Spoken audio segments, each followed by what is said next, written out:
So I figured now would be the best time than any other time to talk about it. You can kind of see it in my face, how I'm feeling. Um,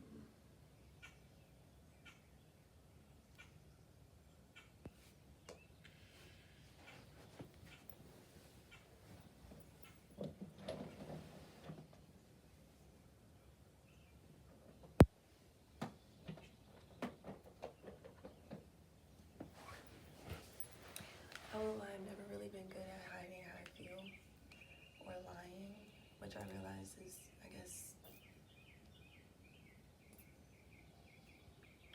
more of a gift than anything now.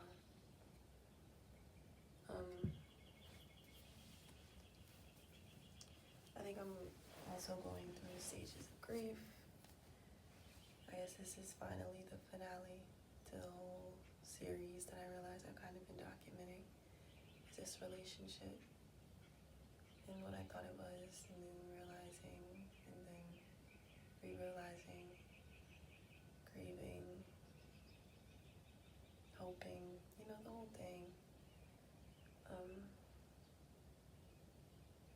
So it got physical and not in a love-making type of way. It was more of a love-breaking type of way.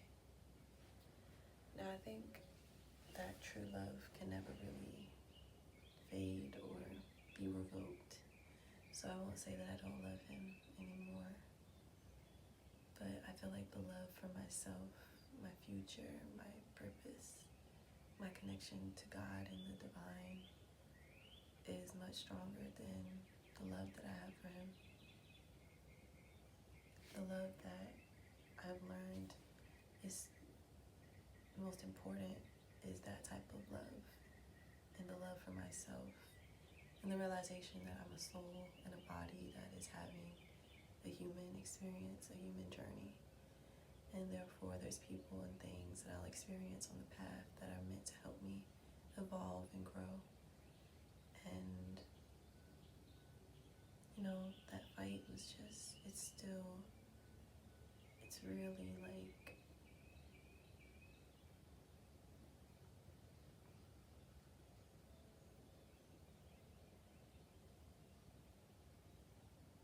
I just felt so out of control. And yeah, sure, he was the one that left with the cuts and the bruises and the bleeding, but like, I feel like I was hurt more. And when he tried to sneakily record me, and then when I called him out on it mid-fight, he brought out his phone and video recorded me as I'm screaming and crying and just asking to be left alone so that I could recalibrate and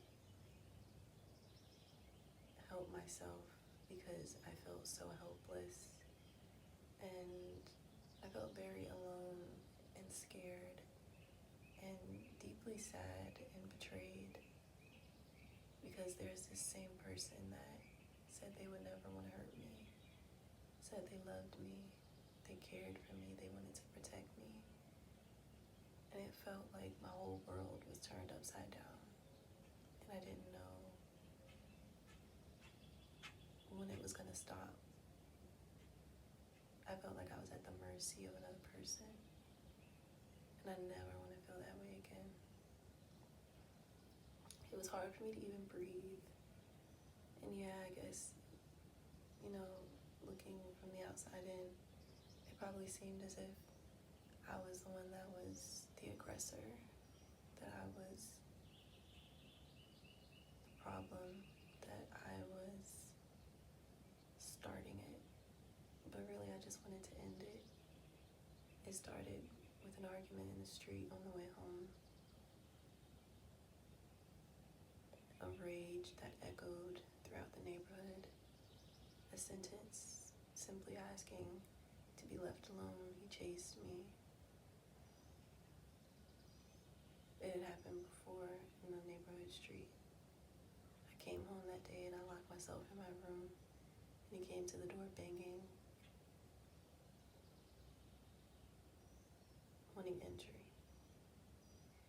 a story that comes to mind is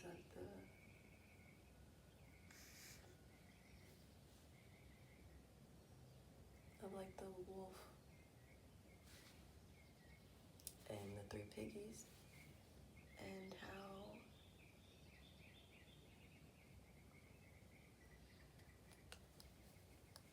the wolf is the predator, right? It's the bad guy. But I'm realizing that I'm actually a wolf as well. And it's a difference between wolves that know they're a wolf and prey on people. And then there's some wolves that prey on themselves. And then there's some wolves that alchemize that and turn themselves into wolves that are protectors and leaders. Wolves that use that strength and that self-knowledge to pour into other people instead of taking. Not only did he take from me energetically, but he also stole my money before he left. And I guess to a certain extent it kind of brought me peace. It brought me peace when my mom told me that he wouldn't even leave when she asked him to. You see, because the morning that I woke up after the fight, I had about 3 hours of sleep and I had a tattoo appointment to do. So I got dressed and I went out to try to get food so that I wouldn't be so drained, so tired, and hungry. For my client, I wanted to at least have some type of energy. And as I woke up, I noticed he was still in the living room. And it's no words were spoken. I just left. And my mom told me later that day, after coming to see me and finding out what happened, we had this whole long discussion where she shared wisdom and direction. And she was just telling me that he refused to leave when she asked him to leave, and it's her house. So that kind of put things into perspective for me, that it's like, oh, he's not just disrespectful to me, he's disrespectful to pretty much everybody. I think what really hurt the most is I felt like he was kind of just targeting me, that he thought it was okay to just hurt me. But it seems like he's just a hurtful person. I noticed that he had problems, the typical bad boy trope. You can visualize it, tattoos, piercings, criminal charges, depression, temper, shadow. And, I guess I've been through so many storms, I figured I could handle this one too. And I did. And, I had to talk with my client, which was actually my ex, who I had met around the same time that I met Q.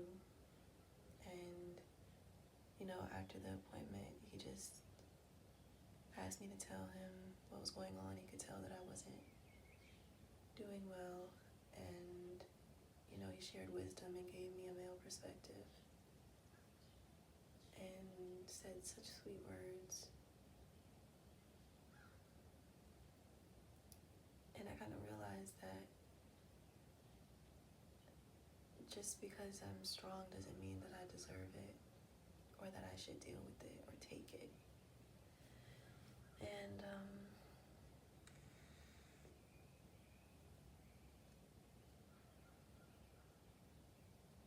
there's so many lessons that I learned.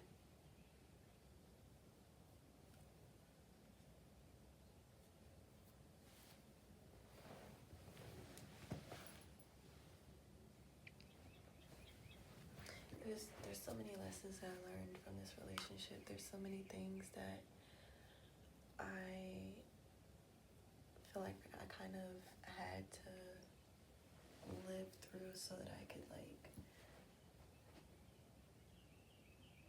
make art from it and make something beautiful from the ugliness of it all. And I'm not gonna say that all of it was thorns, all of it was pain. No, there were good times as well. But I also realized another lesson is just because there's good moments doesn't mean that you should accept the bad. Because there's plenty of people that are able to have healthy relationships and communicate in a kind, mature way. That it shouldn't get physical, you know? And like saying that out loud is like, yeah, duh, you shouldn't be in a relationship where there's domestic abuse. Not only emotional, but also physical, you know? It's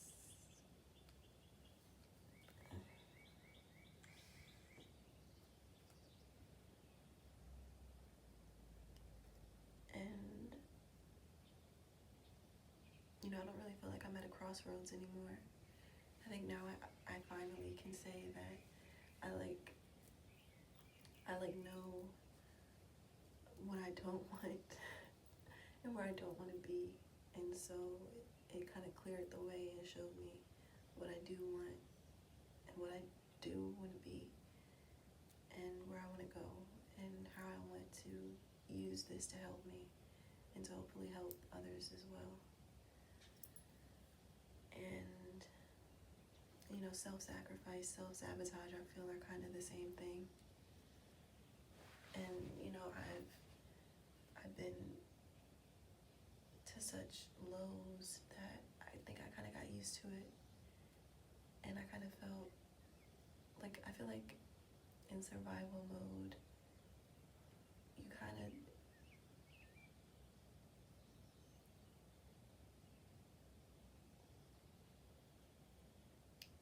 in survival mode, it's like, it's normal. It becomes normal, like a new normal. And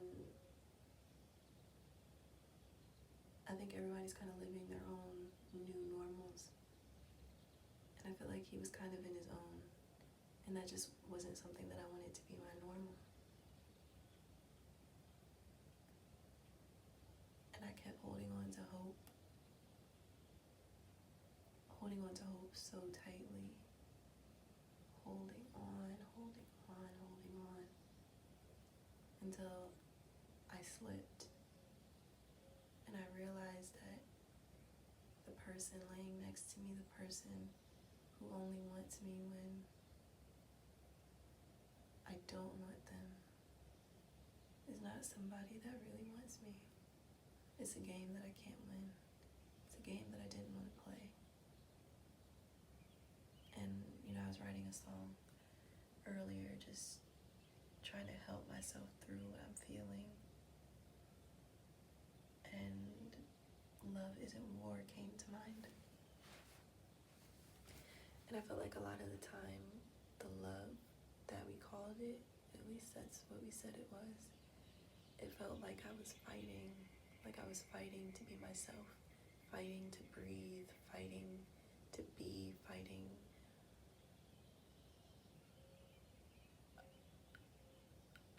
And it's like, why am I fighting?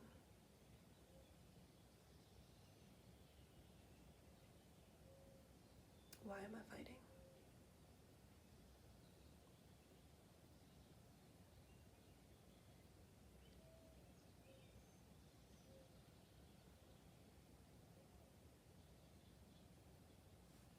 And I'm aware that I'm like on the precipice, and I'm like entered through that gate already into my new life. And I saw my shadow in him, so I felt like it would be wrong to leave him behind, because it would be like leaving me. Because I bought the whole thing of like, we're twin flames, and I felt like giving up on him would be giving up on myself. And my mom tells me that I'm a smart girl, I'm a one-of-a-kind type of person. And as I was saying, that I just wanted to be understood. I just wanted to finally have somebody or something that I could relate to. And that can be kind of deadly. If you're not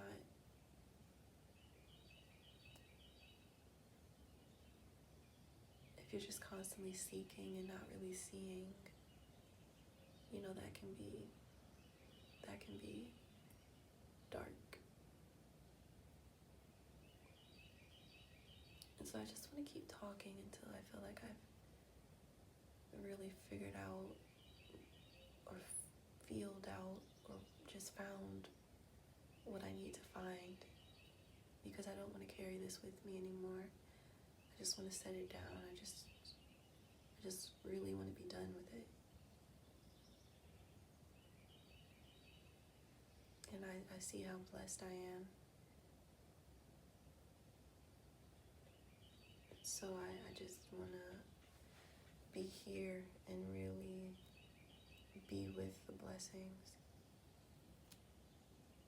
It's like being in a hospital bed, and you need to be there. You need that step. It's part of healing. You get the help. You go home eventually.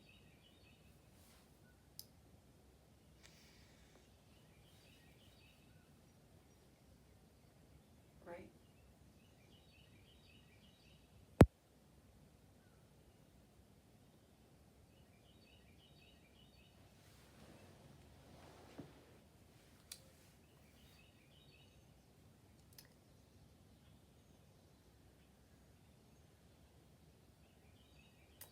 I don't know a word to describe how I feel right now. It feels like a multitude, a variant of like,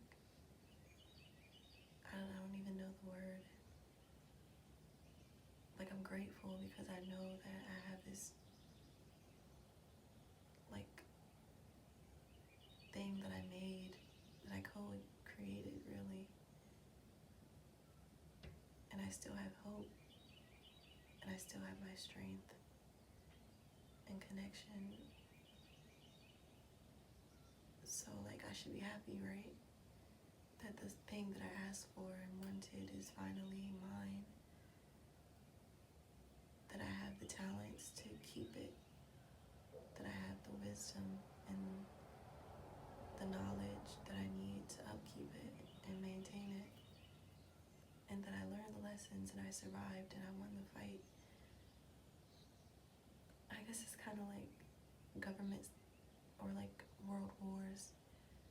And they're fighting, but do they realize that what they're fighting for and why?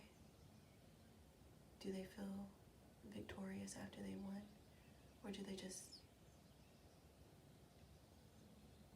find another thing to fight for?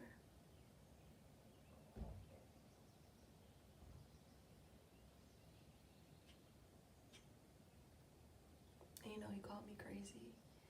He said, you're crazy, as I was throwing the glass and screaming and pushing and shoving. And,